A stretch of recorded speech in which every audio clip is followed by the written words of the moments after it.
Assalomu alaykum. Shu 12 ta universal stavkalarning ichida ikkita stavka bor. Bittasi 16 millimetrli, bittasi 17 millimetrli. Bu stavkalar kichkina shpingaletlar bor. Kichkina shpingaletlar shularda o'ygan ishlatiladi. Undan tashqari razdvijnoy eshikni pazi bilan skrytый parodi paziga ishlatiladi.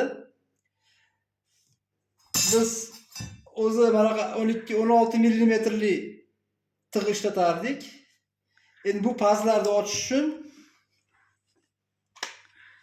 12 millimetrli freza ishlatiladi. 12 millimetrli frezani 16 millimetr stavkaga qo'yib kesilganda 12 millimetr paz ochiladi. Agar 12 millimetrli frezaga 17 millimetrli stavka qo'yilsa 13 millimetr paz ochadi.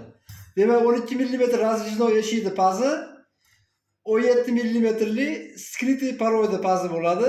Shunaqa qilib kessa bo'ladi. Hozir ko'rsatamiz qanaqa kesilishini.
Ochildi.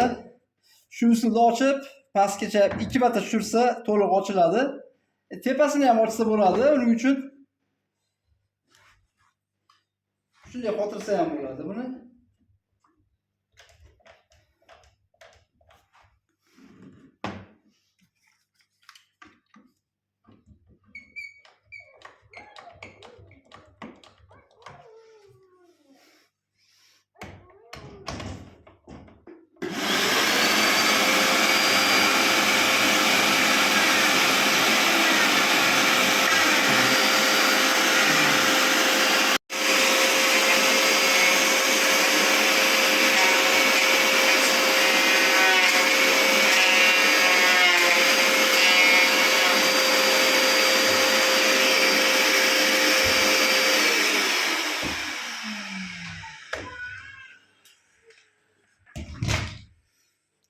Mana 12 millimetrli eshikni pazi.